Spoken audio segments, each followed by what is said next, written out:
Hello दोस्तों, good afternoon. स्वागत है आप सबका सुकृपा क्लासेज पर। दोस्तों, इस वीडियो में हम लोग आरपीएफ कांस्टेबल एग्जाम 2024 के शिफ्ट में पूछे जा सकने वाले most important static GK, GS, miscellaneous और करंट अफेयर्स के प्रश्नों को सॉल्व करेंगे। दोस्तों, आपके एग्जाम्स में स्टैटिक जीके, जीएस, मिसलेनियस और करंट अफेयर्स के जितने भी टॉपिक से क्वेश्चंस पूछे जाने हैं, उन सभी टॉपिक्स को कलेक्ट करके ए टू जेड एक एक क्वेश्चन व एक एक फैक्ट चुन चुन के डाला गया है। इसके अलावा आपके प्रीवियस ईयर एग्जाम्स के प्रश्नों को भी शामिल किया गया है। साथ में एक स्टॉप हेड को पूरी तरह से कवर करने का प्रयास किया गया है। तो दोस्तों, आप लोग इन्हें कॉन्सेंट्रेट होकर सॉल्व करें। क्वेश्चंस कम सॉल्व होने पर पुनः प्रश्नों का रिवीजन करें, ताकि आरपीएफ कांस्टेबल एग्जाम 2024 में आप लोग स्टैटिक जीके, जीएस, मिसलेनियस और करंट अफेयर्स के टॉपिक से अच्छा स्कोर कर सकें। ध्यान रखें दोस्तों, आपके एग्जाम में आपका पूरा स्टैटिक जीके यानी कि हिस्ट्री, पॉलिटी, ज्योग्राफी, इकोनॉमिक्स, पूरा आपका मिसलेनियस यानी विविध वाला चैप्टर, पूरा आपका जीएस यानी कि जनरल साइंस और करंट अफेयर्स, इन सभी टॉपिक्स का अच्छा खासा वेटेज है। पूरे 50 क्वेश्चंस आपके इन सभी टॉपिक से पूछे जाएंगे। तो चलिए दोस्तों, ज़्यादा समय न लेते हुए हम लोग इन सभी मोस्ट इंपॉर्टेंट प्रश्नों को सॉल्व करना शुरू करते हैं। दोस्तों, क्वेश्चंस को स्टार्ट करेंगे हम लोग करंट अफेयर्स के टॉपिक से। पहला क्वेश्चन है हमारा, 71वीं मिस वर्ल्ड 2024 का खिताब किसने जीता। रिसेंटली करंट से मोस्ट इंपॉर्टेंट क्वेश्चन है दोस्तों, बिल्कुल आपके ट्रेंड में है, आपके लेवल में है। क्वेश्चन है हमारा, 71वीं मिस वर्ल्ड 2024 का खिताब किसने जीता। करेक्ट आंसर होगा क्रिस्टीना पिस्कोवा ने, जो कि चेक गणराज्य से आती हैं। अब चूंकि दोस्तों रिसेंटली करंट से हमारा क्वेश्चन आया हुआ, तो इस टॉपिक से जितने भी क्वेश्चंस बनते हैं, अधिकांश प्रश्नों को हम लोग यहीं पे कवर करेंगे। यही हमारे प्रिपरेशन की स्ट्रेटजी है दोस्तों, कि जिस भी टॉपिक्स को हम लोग उठाएंगे, उस टॉपिक्स के अधिकांश प्रश्नों को पूरे एक्स्ट्रा फैक्ट के साथ वहीं पे कवर करेंगे। ध्यान दीजिएगा दोस्तों, आप लोग सारे क्वेश्चन सिलेक्टेड रखे गए हैं। पहला क्वेश्चन है हमारा, जून 2024 में लगातार दूसरी बार लोकसभा के अध्यक्ष के रूप में किसे चुना गया। करेक्ट आंसर होगा ओम बिरला को। आपके हर टॉपिक से दोस्तों यहाँ पे सुपर क्वेश्चंस लगाए गए हैं। आप लोग सभी प्रश्नों को पूरी तरह से रिवाइज जरूर करेंगे। नेक्स्ट, जून 2024 में किसे भारतीय सेना के अगले उप प्रमुख के रूप में नियुक्त किया गया। करेक्ट आंसर होगा एनएस राजा सुब्रह्मण्य को। अगला क्वेश्चन है हमारा, हाल ही में तेलंगाना स्थापना दिवस यानी कि तेलंगाना फाउंडेशन डे 2024 कब मनाया गया है। करेक्ट आंसर होगा 2 जून को। और जून 2024 में किसे तंबाकू नियंत्रण के लिए ब्रांड एम्बेसडर नियुक्त किया गया है। करेक्ट आंसर होगा पीवी सिंधु को। आगे बढ़ेंगे, क्वेश्चन है हमारा, भारत के लोकसभा चुनाव 2024 में कुल कितने करोड़ लोगों ने मतदान देकर विश्व रिकॉर्ड बनाया है। तो 64.2 करोड़ लोगों ने। और वर्ष 2024 में हैदराबाद को पूर्णतः किस राज्य की राजधानी बनाया गया है। तो तेलंगाना की। एक एक क्वेश्चन आपके एग्जाम के लिए पूरी तरह से सुपर हो सकते हैं। हर क्वेश्चंस को आप लोग पूरी तरह से प्रिपेयर रखेंगे। आगे बढ़ेंगे, क्वेश्चन है हमारा, जून 2024 में किस देश ने अपनी पहली अंतरिक्ष एजेंसी कासा की स्थापना की है। तो दक्षिण कोरिया के द्वारा की गई है। नेक्स्ट, राष्ट्रीय मानवाधिकार आयोग यानी कि एनएचआरसी का नया कार्यवाहक अध्यक्ष किसे नियुक्त किया गया है। तो विजय भारती सयानी को किया गया है। और 18वीं लोकसभा चुनाव 2024 में किस राजनीतिक पार्टी ने सबसे ज्यादा सीटें जीती हैं। तो भारतीय जनता पार्टी ने। और विश्व पर्यावरण दिवस यानी कि वर्ल्ड इन्वायरमेंट डे 2024 कब मनाया गया है। 5 जून को। वह किसे दीनदयाल बंदरगाह प्राधिकरण के अध्यक्ष के रूप में नियुक्त किया गया है। करेक्ट आंसर होगा सुशील कुमार सिंह को। नेक्स्ट, जून 2024 में किसने एशिया के सबसे अमीर व्यक्ति का खिताब फिर से हासिल कर लिया है। तो गौतम अडानी है। ध्यान रखेंगे आप लोग। आगे बढ़ते हैं दोस्तों, थोड़े से करंट के क्वेश्चंस और कंप्लीट करेंगे। पुनः हम लोग दोस्तों अगले टॉपिक्स की ओर आगे बढ़ेंगे। देखिएगा, क्वेश्चन है आपका, हिंदी साहित्य भारती पुरस्कार 2024 से किसे सम्मानित किया गया है। तो कृष्ण प्रकाश को। और विश्व दुग्ध दिवस यानी कि वर्ल्ड मिल्क डे 2024 कब मनाया गया है। तो ये 1 जून को मनाया गया है। आगे बढ़ेंगे, क्वेश्चन है हमारा, वर्ष 2024 में रिलायंस इंडस्ट्रीज द्वारा भारत के पहले मल्टी मॉडल लॉजिस्टिक्स पोर्ट का निर्माण कहाँ शुरू किया जाएगा। तो चेन्नई तमिलनाडु में। और विश्व तंबाकू निषेध दिवस 2024 का मनाया गया 31 मई को। वह जून 2024 में किसे राज्यसभा में सदन का नया नेता नियुक्त किया गया है। तो जेपी नड्डा को किया गया है। और अंतर्राष्ट्रीय नाविक दिवस 2024 हाल ही में कब मनाया गया है। तो 25 जून को मनाया गया। ध्यान रखेंगे आप लोग। हम आपको बताना चाहेंगे दोस्तों, आपके एग्जाम्स में जो पूरे 50 क्वेश्चंस का वेटेज है, इनके पूरे पाठ्यक्रम को हमारे द्वारा 28 पीडीएफ में पूरी तरह से कंप्लीट कर लिया गया है। ये पीडीएफ अभ्यर्थियों को दिए जा रहे हैं। अगला क्वेश्चन है आपका, फ्रेंच ओपन 2024 में पुरुष एकल का खिताब किसने जीता। तो कार्लोस अल्कारेज ने जीता है। और विश्व खाद्य सुरक्षा दिवस यानी कि वर्ल्ड फूड सेफ्टी डे 2024 का मनाया गया 7 जून को। नेक्स्ट, जून 2024 में एप्पल को पछाड़कर दुनिया की दूसरी सबसे मूल्यवान कंपनी कौन सी बन गई है? तो एनवीडा है। और विश्व महासागर दिवस यानी कि वर्ल्ड ओशियंस डे 2024 का मनाया गया है, तो ये 8 जून को मनाया गया है, ध्यान रखेंगे आप लोग। आगे बढ़ते हैं दोस्तों, थोड़ा सा पीडीएफ के बारे में बात होगी, पुनः हम लोग दोस्तों अगले क्वेश्चंस को कंप्लीट करेंगे। देखिएगा दोस्तों, एसएससी ऑल एग्जाम्स और रेलवे ऑल एग्जाम्स का ऑल इन वन नया वर्जन कंबाइंड पीडीएफ दोस्तों हमारे द्वारा पूरी तरह से रेडी किया गया है। कारण यह है दोस्तों, आप लोग जानते हैं आपके एसएससी में भी और रेलवे में भी आपके बहुत सारी वैकेंसीज लग चुकी हैं। कई वैकेंसी का दोस्तों आपका टियर 2 भी लग चुका है, कई वैकेंसीज का आपका दोस्तों एग्जाम डेट भी आ चुका है और एग्जाम करवाए भी जा रहे हैं। तो हम चाहते हैं दोस्तों एसएससी और रेलवे के विभिन्न एग्जाम्स के लिए आपको अलग अलग से पीडीएफ लेने की आवश्यकता ना पड़े, इसीलिए इसे डिटेल में पूरी तरह से कंप्लीट किया गया है। इस पीडीएफ को बनाने में दोस्तों आपके एसएससी व रेलवे के विभिन्न एग्जाम्स के प्रीवियस ईयर एग्जाम्स के क्वेश्चन को भी पूरी तरह से एनालाइज किया गया है व वहाँ से भी दोस्तों मोस्ट इंपोर्टेंट क्वेश्चंस को कलेक्ट किया गया है। इसके अलावा दोस्तों इस पीडीएफ को बनाने में आपके क्वेश्चंस के वेटेज को, उनके लेवल को, उनके टेंट को भी पूरी तरह से ध्यान में रखा गया है। इसमें दोस्तों आपका साइंस का भी पूरा स्पेशल पीडीएफ आएगा, यानी फिजिक्स, केमिस्ट्री और बायो का पूरा आपका स्टैटिक जीके यानी कि हिस्ट्री, पॉलिटी, ज्योग्राफी, इकोनॉमिक्स और पूरा आपका मिसलेनियस यानी विविध का भी स्पेशल पीडीएफ आएगा और पूरा आपका करंट अफेयर्स का भी स्पेशल पीडीएफ आएगा। वैकेंसीज की बात की जाए तो बहुत सारी हैं दोस्तों, आप लोग जानते हैं एसएससी सीजीएल टियर 1 आपका समाप्त हो चुका है, टियर 2 की तैयारी है, आपका एसएससी एमटीए 2025 आ रहा है, एसएससी जीडी 2025 आपकी लगी हुई है, आरपीएफ कांस्टेबल एग्जाम 2024 आपका होने जा रहा है, एलपी है, टेक्नीशियन है, टीपीसी है, ग्रुप डी है। ऐसे दोस्तों बहुत सारी आपकी वैकेंसीज लगी हुई हैं। इनमें से किसी भी वैकेंसीज में अच्छी फाइट के लिए आप इस पीडीएफ को परचेज कर सकते हैं। मात्र 100 रुपीज़ इसकी पेड फीस रखी गई। व्हाट्सअप नंबर आप लोगों के सामने, जहाँ पर आप जुड़कर पीडीएफ ले सकते हैं। बढ़ेंगे दोस्तों हम लोग अगले क्वेश्चंस की ओर, थोड़े से करंट के क्वेश्चंस और कंप्लीट करेंगे दोस्तों, पुनः हम लोग अगले टॉपिक्स को कंप्लीट करेंगे। देखिएगा क्वेश्चन है हमारा, T20 मैच में 500 छक्के लगाने वाले पहले भारतीय खिलाड़ी कौन बने हैं? तो रोहित शर्मा है। नेक्स्ट, इंडियन प्रीमियर लीग यानी कि आईपीएल 2024 का खिताब किसने जीता है? तो कोलकाता नाइट राइडर्स ने जीता है, यानी कि केकेआर ने। नेक्स्ट, नॉर्वे शतरंज टूर्नामेंट 2024 में महिला कल का खिताब किसने जीता? तो आर वैशाली ने जीता है। और कर्मचारी चयन आयोग यानी कि एसएससी के अध्यक्ष के रूप में किससे नियुक्त किया गया है? राकेश रंजन को, ध्यान रखेंगे। नेक्स्ट, भारत फ्रांस संयुक्त सैन्य अभ्यास नाम क्या है? शक्ति 2024 का 7वां संस्करण कहाँ आयोजित किया जाएगा? तो उमरोई मेघालय में। और दोस्तों वर्ष 2024 में किसे लता मंगेशकर दीनानाथ पुरस्कार से सम्मानित किया गया है? तो टोटल 2 लोगों को किया गया है, ध्यान रखेंगे। एक है रणदीप हुड्डा और एक है अमिताभ बच्चन। आगे बढ़ेंगे दोस्तों, हम आपको बताना चाहेंगे दोस्तों आपके एग्जाम्स में जो पूरे 50 क्वेश्चंस का वेटेज है, आपके पूरे पाठ्यक्रम को प्रिपेयर करके पाठ्यक्रम को कंप्लीट कर लिया गया है और ये पीडीएफ अभ्यर्थियों को दिए जा रहे हैं। क्वेश्चन देखिएगा अगला हमारा, वर्ष 2024 में आईसीसी T20 विश्व कप का ब्रांड एम्बेसडर किसे नियुक्त किया गया है? तो टोटल 2 लोगों को किया गया, एक है उसेन बोल्ट, एक है युवराज सिंह। नेक्स्ट, परबोस सुबियांतो को किस देश का नया राष्ट्रपति नियुक्त किया गया है? तो इंडोनेशिया का। और विश्व विरासत दिवस यानी कि वर्ल्ड हेरिटेज डे 2024 का मनाया गया 18 अप्रैल को। वह इंडियन प्रीमियर लीग यानी कि आईपीएल 2024 में ऑरेंज कैप का खिताब किसने जीता है? तो विराट कोहली ने जीता है। और अंतर्राष्ट्रीय सौर संगठन यानी कि आईएसए का 99वां सदस्य कौन सा देश बन गया? तो स्पेन है। और 2024 में 98वें ज्ञानपीठ पुरस्कार से किसे सम्मानित किया गया? तो गुलजार जगतगुरु रामभद्राचार्य को किया गया है। वह भारतीय वायुसेना ने वाई शक्ति 24 मोस्ट नंबर क्वेश्चन है आपके एग्जाम के लिए, अभ्यास का आयोजन कहाँ किया गया है? तो ये राजस्थान में किया गया है। कहाँ पे? राजस्थान में, ध्यान रखेंगे आप लोग। आगे बढ़ते हैं दोस्तों, थोड़े से करंट के क्वेश्चन और कंप्लीट करेंगे। देखिएगा क्वेश्चन है आपका, विश्व क्षय रोग दिवस 2024 साल में कब मनाया गया? तो 24 मार्च को। वह हिंद महासागर में भारतीय नौसेना के द्वारा शुरू किए गए ऑपरेशन का नाम क्या है? तो ऑपरेशन संकल्प है। 71वें मिस वर्ल्ड 2024 का खिताब किसने जीता? तो क्रिस्टीना प्लिस्कोवा ने जीता है, जो कि चेक गणराज्य से आती हैं। नेक्स्ट, किस देश में विश्व की पहली हवाई टैक्सी सेवा का शुभारंभ किया गया है? तो दुबई संयुक्त अरब अमीरात में किया गया है। और किस राज्य में 36वां राष्ट्रीय पुस्तक मेला का आयोजन किया गया है? तो हैदराबाद तेलंगाना में। और हिंदी पत्रकारिता दिवस 2024 साल में कब मनाया गया है? 23 मई को। और दोस्तों जून 2024 में 18वीं लोकसभा में विपक्ष के नेता यानी कि लीडर ऑफ ओपोजिशन कौन बने हैं? तो राहुल गांधी, ध्यान रखेंगे आप लोग। आगे बढ़ते हैं हम लोग नेक्स्ट क्वेश्चन की ओर। अगला क्वेश्चन है दोस्तों आपका, अंडर 17 एशियाई कुश्ती चैंपियनशिप 2024 में भारत ने कुल कितने पदक जीते हैं? तो 11 पदक। और एक पेड़ मां के नाम अभियान की शुरुआत किसके द्वारा की गई है? करेक्ट आंसर होगा प्रधानमंत्री नरेंद्र मोदी के द्वारा। नेक्स्ट, जून 2024 में महासागर स्थिति रिपोर्ट 2024 को किसके द्वारा जारी किया गया? तो यूनेस्को के द्वारा। नेक्स्ट, लोकसभा चुनाव 2024 में सबसे अधिक वोटों के अंतर से जीतने वाले सांसद कौन बने? तो शंकर लालवानी है। और जून 2024 में प्रसिद्ध अंबुबासी मेला किस राज्य में प्रारंभ हुआ है? तो ये सब में ध्यान रखेंगे। ये हमारे दोस्तों करंट के क्वेश्चन थे जिनको हम लोगों ने एक साथ कंप्लीट किए हैं।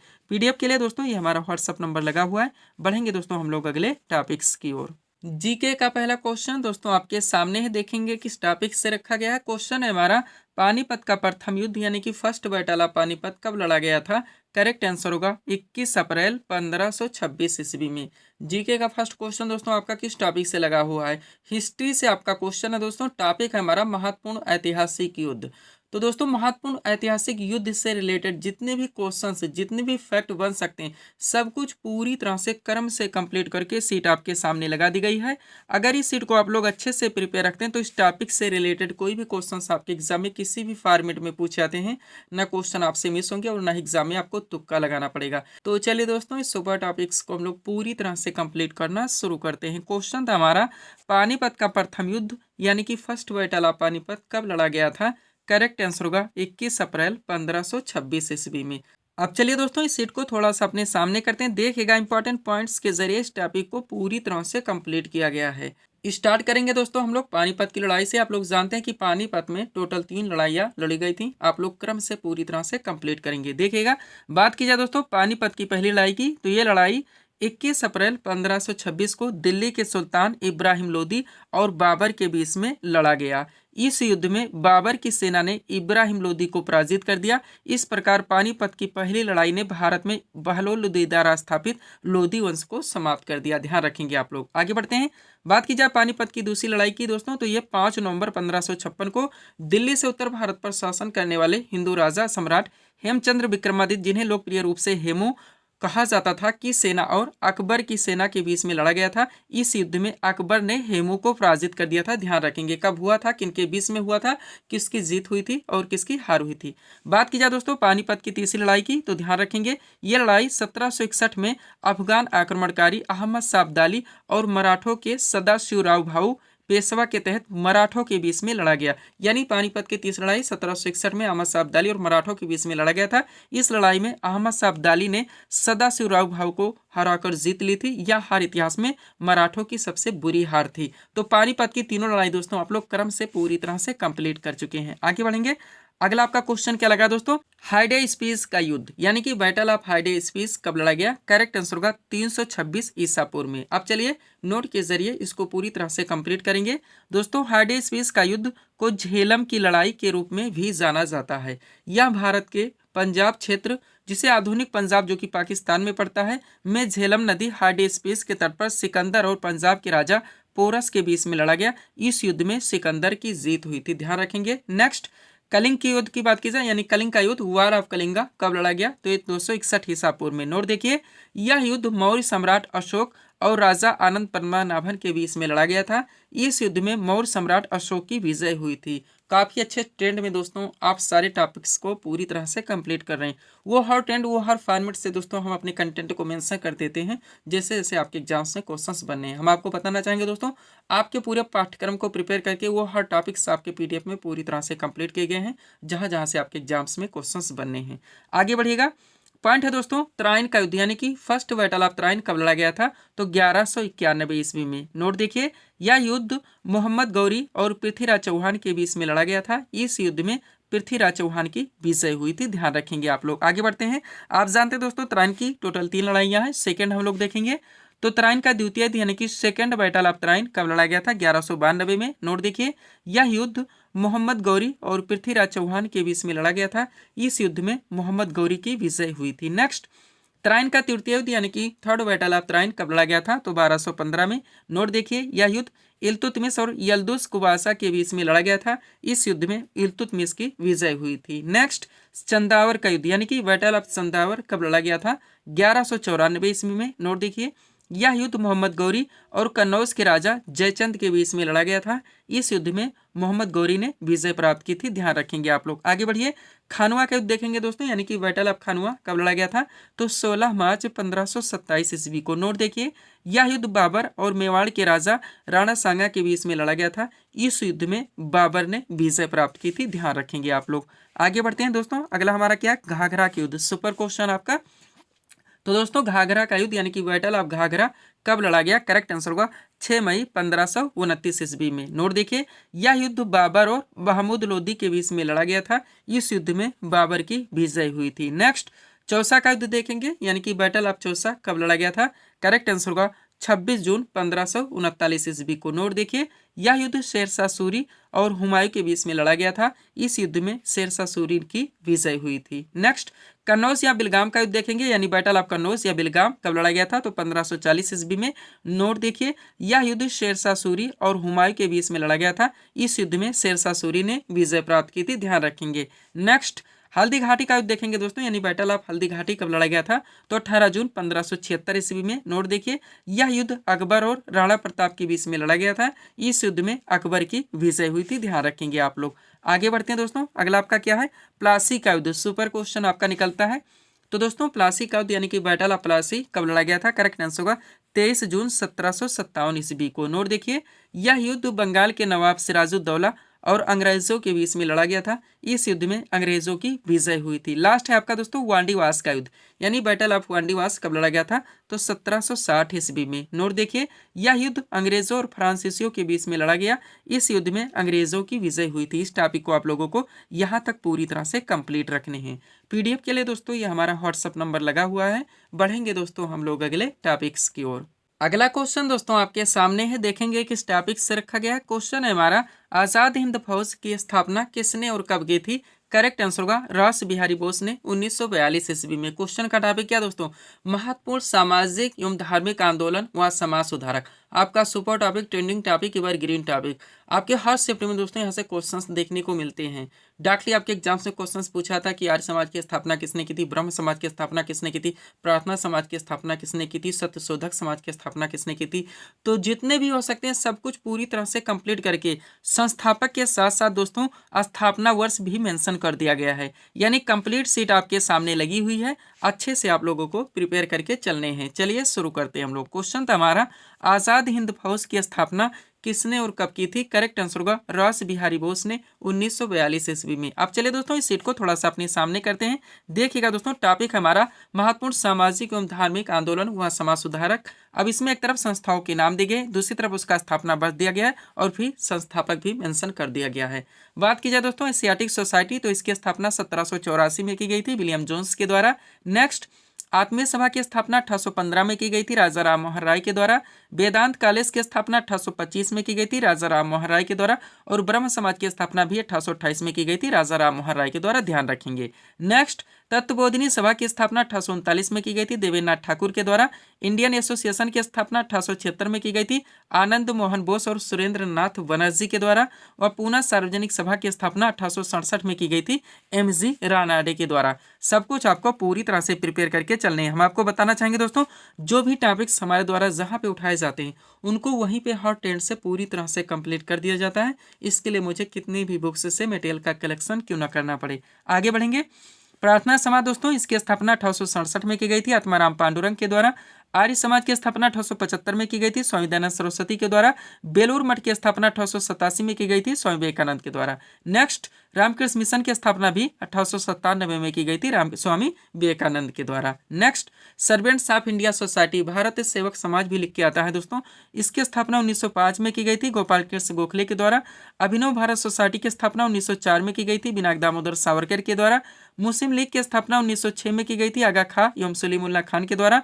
और अनुशीलन समिति की स्थापना 1907 में की गई थी बारिंद्र घोष और भूपेंद्र दत्त के द्वारा, ध्यान रखेंगे आप लोग। आगे बढ़ते हैं। अगला क्या है दोस्तों आपका, विश्व भारती, जिसकी स्थापना 1912 में की गई थी रविन्द्रनाथ ठाकुर के द्वारा। नेक्स्ट, गदर पार्टी की स्थापना 1913 में की गई थी लाला हरदयाल के द्वारा। हिंदू महासभा की स्थापना 1915 में की गई थी मदन मोहन मालवीय के द्वारा। और होम रूल लीग की स्थापना 1916 में की गई थी तिलक एवं एनी बेसेंट के द्वारा। नेक्स्ट, खिलाफत आंदोलन की स्थापना 1919 में की गई थी अली बंधु के द्वारा। स्वराज पार्टी की स्थापना 1923 में की गई थी मोतीलाल नेहरू एवं चित्तरंजन दास के द्वारा। राष्ट्रीय स्वयं सेवक संघ की स्थापना 1927 में की गई थी डॉक्टर हेडगेवार एवं बीएस मुंजे के द्वारा। अगला आपका हिंदुस्तान सोशलिस्ट रिपब्लिकन आर्मी, इसकी स्थापना 1928 में की गई थी भगत सिंह एवं चंद्रशेखर द्वारा। पूरी तरह से हर फैक्ट को आप लोगों को प्रिपेयर रखने हैं। अगला क्या दोस्तों आपका, खुदाई खिदमतगार मोस्ट इम्पोर्टेंट, इसकी स्थापना 1937 में की गई थी खान अब्दुल गफ्फार खां के द्वारा।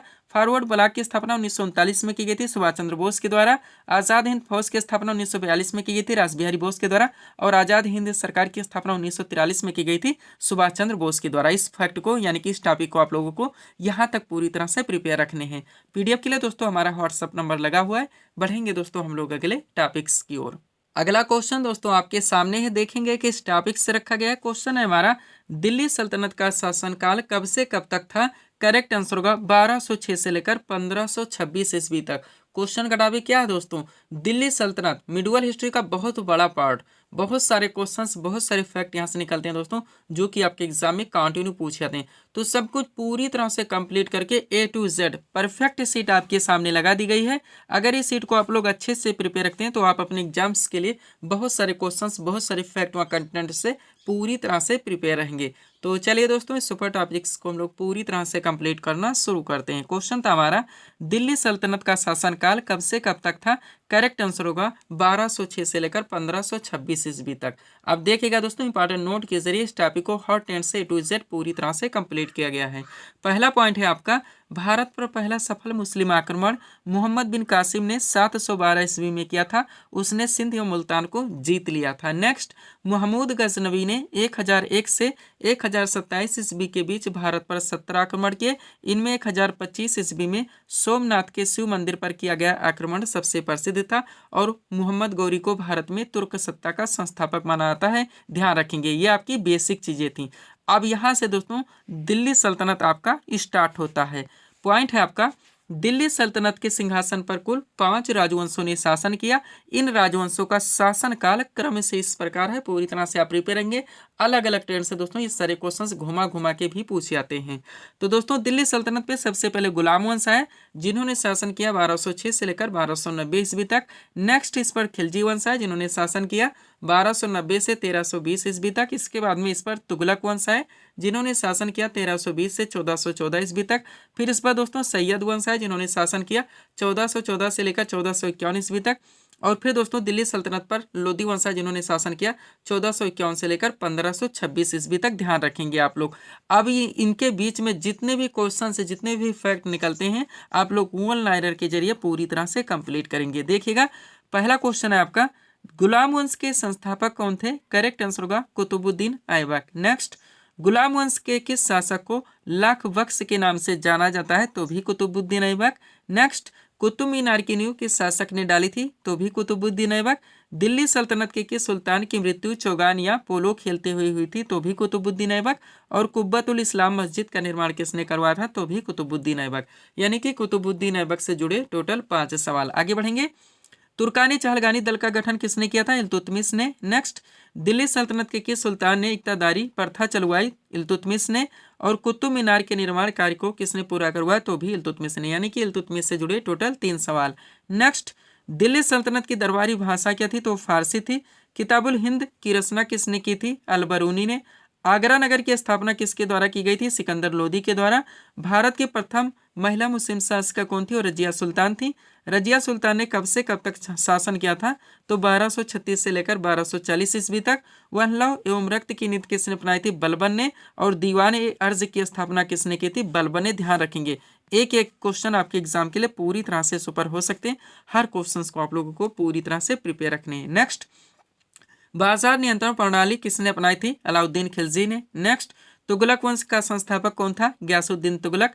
यात्री इब्न बतूता किस देश का निवासी था? मोरक्को का। और किताबुल रहला नामक पुस्तक की रचना किसने की थी? इब्न बतूता ने। नेक्स्ट, अलाई दरवाजा का निर्माण किसने करवाया था? अलाउद्दीन खिलजी ने। और तुगलक नामा की रचना किसने की थी? अमीर खुसरो ने। इस टॉपिक को आप लोगों को यहाँ तक पूरी तरह से कंप्लीट रखने हैं। पीडीएफ के लिए हमारा व्हाट्सअप नंबर लगा हुआ है। बढ़ेंगे दोस्तों हम लोग अगले टॉपिक्स की ओर। अगला क्वेश्चन दोस्तों आपके सामने है, देखेंगे किस टॉपिक से रखा गया। क्वेश्चन है हमारा, हर्षचरित नामक पुस्तक के लेखक कौन है? करेक्ट आंसर होगा बाण भट्ट। क्वेश्चन का टॉपिक क्या है दोस्तों? महत्वपूर्ण प्राचीन पुस्तकें एवं उनके लेखक। आपका super topic, trending topic, evergreen topic. आपके हर शिफ्ट में दोस्तों यहाँ से क्वेश्चन देखने को मिलेंगे। सब कुछ आपके पाठ्यक्रम में पूरी तरह से मेंशन है।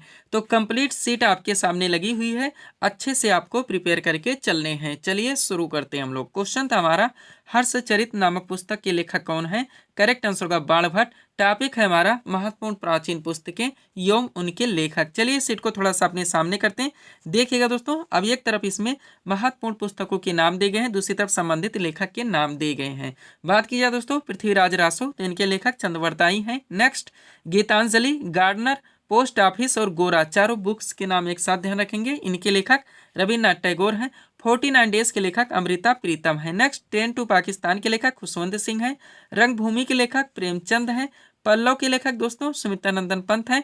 कुरुक्षेत्र और उर्वशी दोनों ध्यान रखेंगे, मोस्ट इंपॉर्टेंट है, इनके लेखक रामधारी सिंह दिनकर हैं, ध्यान रखेंगे आप लोग। आगे बढ़ते हैं दोस्तों, अगला आपका क्या है, अनहैप्पी इंडिया, जिनके लेखक लाला लाजपत राय हैं। भारत भारती के लेखक मैथिली शरण गुप्त हैं। कागज ते कैनवास के लेखक अमृता प्रीतम है। पंचतंत्र के लेखक विष्णु शर्मा है। द कंपनी ऑफ वीमैन के लेखक खुशवंत सिंह है। प्रेम वाटिका के लेखक रस खान है। नेचुरल हिस्ट्री के लेखक पिलनी है। बुद्ध चरितम के लेखक दोस्तों अश्व घोष हैं। और कादम्बरी के लेखक बाण भट्ट हैं, ध्यान रखेंगे आप लोग। आगे बढ़ते हैं दोस्तों, अगला आपका क्या है, the Indian struggle, most important, जिनके लेखक सुभाष चंद्र बोस हैं। शाहनामा के लेखक फिरदौसी हैं। सूर सागर, सूर सारावली और साहित्य लहरी तीनों के साथ ध्यान रखेंगे, इनके लेखक सूरदास जी हैं। हुमायूं नामा की लेखिका गुलवदन बेगम है। लाइफ डिवाइन के लेखक अरविंद घोष हैं। अनामिका के लेखक सूर्यकांत त्रिपाठी निराला हैं। यामा के लेखक महादेव वर्मा हैं।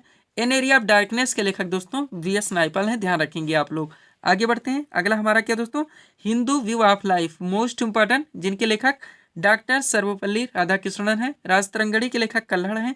कुमार संभवम, अभिज्ञान शाकुंतलम और मेघदूत, इनके लेखक कालिदास जी हैं। मालती माधव के लेखक भवभूति हैं। किताबुल हिंद के लेखक अलबरूनी हैं। दादा कामरेड के लेखक यशपाल हैं। चिदम्बरा के लेखक सुमित्रानंदन पंत हैं। The dark room, my days और मालगुडी डेज, ध्यान रखेंगे, तीनों के लेखक दोस्तों R.K. नारायण हैं। आगे बढ़ते हैं, अगला आपका क्या दोस्तों, चंद्रकांता, मोस्ट इंपॉर्टेंट, जिनके लेखक देवकीनंदन खत्री हैं। कामसूत्र के लेखक वात्स्यायन हैं। हितोपदेश के लेखक नारायण पंडित हैं। अर्थशास्त्र के लेखक चाणक्य कौटिल्य हैं। कामायनी के लेखक जयशंकर प्रसाद हैं। अष्टाध्यायी के लेखक पाणिनि हैं। इंडिका के लेखक दोस्तों मेगास्थीनिस हैं, ध्यान रखेंगे आप लोग। थोड़े से और हैं, क्या क्या है दोस्तों, देखते हैं हम लोग। गीत गोविंद, जिनके लेखक जयदेव हैं। नेक्स्ट, पद्मावत के लेखक मलिक मोहम्मद जायसी हैं। आईने अकबरी और अकबरनामा दोनों ध्यान रखेंगे, मोस्ट इंपॉर्टेंट हैं, इनके लेखक अबुल फजल हैं। बीजर के लेखक कबीरदास जी हैं। गोदान और कर्मभूमि दोनों मोस्ट इंपॉर्टेंट, इनके लेखक प्रेमचंद हैं। इंटरनल इंडिया की लेखिका इंदिरा गांधी हैं। नेक्स्ट, कुली के लेखक मुल्कराज आनंद हैं। और मृच्छ कटिकम के लेखक शूद्रक हैं। इस टॉपिक को दोस्तों आपको लोगों को यहाँ तक पूरी तरह से प्रिपेयर रखने हैं। PDF के लिए दोस्तों ये हमारा व्हाट्सअप नंबर लगा हुआ है। बढ़ेंगे दोस्तों हम लोग अगले टॉपिक्स की ओर। अगला क्वेश्चन दोस्तों आपके सामने है, देखेंगे किस टॉपिक से रखा गया है। क्वेश्चन है हमारा, खजुराहो मंदिर भारत के किस राज्य में स्थित है। करेक्ट आंसर होगा छतरपुर मध्य प्रदेश में। क्वेश्चन का टॉपिक क्या दोस्तों, भारत के महत्वपूर्ण मंदिर एवं इमारतें। आप लोग जानते हैं आपके एग्जाम्स में डॉक्टरी क्वेश्चंस बनते हैं कि खजुराहो मंदिर कहाँ पे स्थित है, मीनाक्षी मंदिर कहाँ पे स्थित है, सांची का स्तूप कहाँ पे स्थित है, शांति निकेतन कहाँ पे स्थित है। तो जितने भी इस टॉपिक से हो सकते हैं सब कुछ पूरी तरह से कंप्लीट करके एग्जैक्ट लोकेशन के साथ ये सीट आपके सामने लगाई गई है। अगर इस सीट को आप लोग अच्छे से प्रिपेयर रखते हैं, इस टॉपिक से रिलेटेड कोई भी क्वेश्चन आपके एग्जाम में मिस नहीं हो सकते। तो चलिए दोस्तों इस सुपर टॉपिक्स को हम लोग पूरी तरह से कंप्लीट करना शुरू करते हैं। क्वेश्चन था हमारा, खजुराहो मंदिर भारत के किस राज्य में स्थित है। करेक्ट आंसर होगा छतरपुर मध्य प्रदेश में। टॉपिक है हमारा भारत के महत्वपूर्ण मंदिर एवं इमारतें। देखिएगा दोस्तों, एक तरफ इमारतों में मंदिरों के नाम दिए गए, दूसरी तरफ संबंधित राज्य व केंद्र शासित प्रदेश के नाम दिए गए जहाँ पे स्थित है। बात की जाए दोस्तों अजंता एवं एलोरा गुफा, तो ये औरंगाबाद महाराष्ट्र में स्थित है। एग्जैक्ट लोकेशन जरूर ध्यान रखेंगे, एग्जैक्ट लोकेशन ज्यादातर आपके ऑप्शन में दिया जाता है। नेक्स्ट, शांति निकेतन या बीरभूम पश्चिम बंगाल में स्थित है। अब यहाँ पे बीरभूम जरूर ध्यान रखने हैं। एलिफेंटा गुफा दोस्तों मुंबई महाराष्ट्र में है। सांची का स्तूप ये आपका रायसेन मध्य प्रदेश में स्थित है। अब यहाँ पे आप लोगों को रायसेन पूरी तरह से प्रिपेयर रखने, आपके ऑप्शन में ज्यादातर यही दे दिया जाता है। नेक्स्ट, लिंगराज मंदिर दोस्तों भुवनेश्वर ओडिशा में है। सूर्य मंदिर जिसे काला पैगोडा के नाम से भी जाना, ये कोणार्क ओडिशा में है। दक्षिणेश्वर काली मंदिर कोलकाता पश्चिम बंगाल में है। सोमनाथ मंदिर गिर सोमनाथ गुजरात में। कैलाश मंदिर एलोरा महाराष्ट्र में। त्रयंबकेश्वर मंदिर नासिक महाराष्ट्र में। महाबलेश्वर मंदिर दोस्तों ये महाराष्ट्र में। दिलवाड़ा जैन मंदिर दोस्तों ये माउंट आबू राजस्थान में है, ध्यान रखेंगे आप लोग। आगे बढ़ते हैं दोस्तों, अगला आपका क्या है, ब्रह्मा मंदिर मोस्ट इंपॉर्टेंट, जो कि दोस्तों पुष्कर राजस्थान में स्थित है। रामेश्वरम मंदिर तमिलनाडु में स्थित है। मीनाक्षी मंदिर मदुरई तमिलनाडु में स्थित है। बृहदेश्वर मंदिर तंजावुर तमिलनाडु में स्थित है। और नटराज मंदिर दोस्तों ये चिदम्बरम तमिलनाडु में स्थित है। आगे बढ़ेंगे, वेंकटेश्वर मंदिर तिरुपति आंध्र प्रदेश में स्थित है।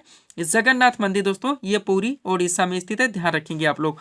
आगे बढ़ते हैं, अगला आपका क्या दोस्तों, वैष्णो देवी मंदिर आप लोग जानते हैं जम्मू कश्मीर में स्थित है। और खजुराहो मंदिर दोस्तों ये छतरपुर मध्य प्रदेश में स्थित है। इस टॉपिक को आप लोगों को यहाँ तक पूरी तरह से कंप्लीट रखने। PDF के लिए व्हाट्सअप नंबर लगा हुआ है। बढ़ेंगे दोस्तों हम लोग अगले टॉपिक्स की ओर। अगला क्वेश्चन दोस्तों आपके सामने है, देखेंगे किस टॉपिक से रखा गया है। क्वेश्चन है हमारा, कॉर्बेट राष्ट्रीय उद्यान भारत के किस राज्य में स्थित है। करेक्ट आंसर होगा नैनीताल उत्तराखंड में। क्वेश्चन का टॉपिक क्या दोस्तों, भारत के राष्ट्रीय उद्यान, वन्य जीव अभ्यारण्य एवं राष्ट्रीय पार्क। आपका सुपर टॉपिक डायरेक्टली आपके एग्जाम्स में क्वेश्चंस बनते हैं, तो कंप्लीट सेट दोस्तों एग्जैक्ट लोकेशन के साथ मेंशन करके सीट आपके सामने लगा दी गई है। अच्छे से आप लोगों को प्रिपेयर करके चलने हैं। चलिए शुरू करते हैं हम लोग। क्वेश्चन था हमारा, कॉर्बेट राष्ट्रीय उद्यान भारत के किस राज्य में स्थित है। तो ये नैनीताल उत्तराखंड में। अब नैनीताल आपको जरूर ध्यान रखने, आपके ऑप्शन में ज्यादातर यही आता है, ध्यान रखेंगे। देखिएगा दोस्तों, अब एक तरफ इसमें राष्ट्रीय उद्यान वन्यजीव अभ्यारण्य के नाम दिए गए और दूसरी तरफ संबंधित स्थान के नाम दिए गए जहाँ पे स्थित है। बात की जाए काजीरंगा राष्ट्रीय उद्यान की, तो ये जोरहाट असम में स्थित है। मानस वन्यजीव अभ्यारण्य आपका बारपेटा असम में स्थित है। हजारीबाग राष्ट्रीय पार्क दोस्तों हजारीबाग झारखंड में स्थित है। और बेतला राष्ट्रीय पार्क ये आपका पलामू झारखंड में स्थित है। एग्जैक्ट लोकेशन आप जरूर ध्यान रखेंगे, आपके ऑप्शन में ज्यादातर यही आता है। आगे बढ़ेंगे, गिर राष्ट्रीय उद्यान दोस्तों जूनागढ़ गुजरात में स्थित है। बादीपुर राष्ट्रीय पार्क आपका बादीपुर कर्नाटक में स्थित है। केवलादेव पश्चिम बिहार भरतपुर राजस्थान में स्थित है। सरिस्का वन्यजीव अभ्यारण्य अलवर राजस्थान में स्थित है। दच्चीगाम वन्यजीव अभ्यारण्य श्रीनगर जम्मू कश्मीर में स्थित है। कान्हा राष्ट्रीय उद्यान बालाघाट मध्य प्रदेश में स्थित है। सिमलीपाल राष्ट्रीय उद्यान मयूरभंज ओडिशा में स्थित है। दुधवा राष्ट्रीय उद्यान दोस्तों ये लखीमपुर खीरी उत्तर प्रदेश में स्थित है, ध्यान रखेंगे आप लोग। आगे बढ़ते हैं, अगला आपका क्या दोस्तों, कॉर्बेट राष्ट्रीय उद्यान मोस्ट हिमालय जो कि नैनीताल उत्तराखंड में स्थित है। पेरियार वन्यजीव अभ्यारण्य इडुक्की केरल में स्थित है। शरावती वन्यजीव अभ्यारण्य शिमोगा कर्नाटक में स्थित है। नंदा देवी पशु विहार चमोली उत्तराखंड में स्थित है। चंद्रप्रभा वन्यजीव अभ्यारण्य वाराणसी उत्तर प्रदेश में स्थित है। रणथंभौर वन्यजीव अभ्यारण्य सवाई माधोपुर राजस्थान में स्थित है। और कैमूर वन्यजीव अभ्यारण्य दोस्तों ये बिहार में स्थित है, ध्यान रखेंगे आप लोग। आगे बढ़ते हैं, अगला आपका क्या है, सतपुड़ा राष्ट्रीय उद्यान जो कि सिही एवं सरगुजा मध्य प्रदेश में स्थित है। और लास्ट है आपका पंचमढ़ी वन्यजीव अभ्यारण्य जो कि होशंगाबाद मध्य प्रदेश में स्थित है। इस टॉपिक को आप लोग यहाँ तक पूरी तरह से कंप्लीट रखेंगे। तो दोस्तों यहीं पे इस वीडियो को हम विराम देना चाहेंगे, क्योंकि दोस्तों अगर हम और भी अगर साइंस के भी टॉपिक सेट करते हैं तो आपका वीडियो लंबा खिंच जाएगा। तो मिलते हैं दोस्तों हम आपको अपने अगले वीडियोस में। Thanks for watching.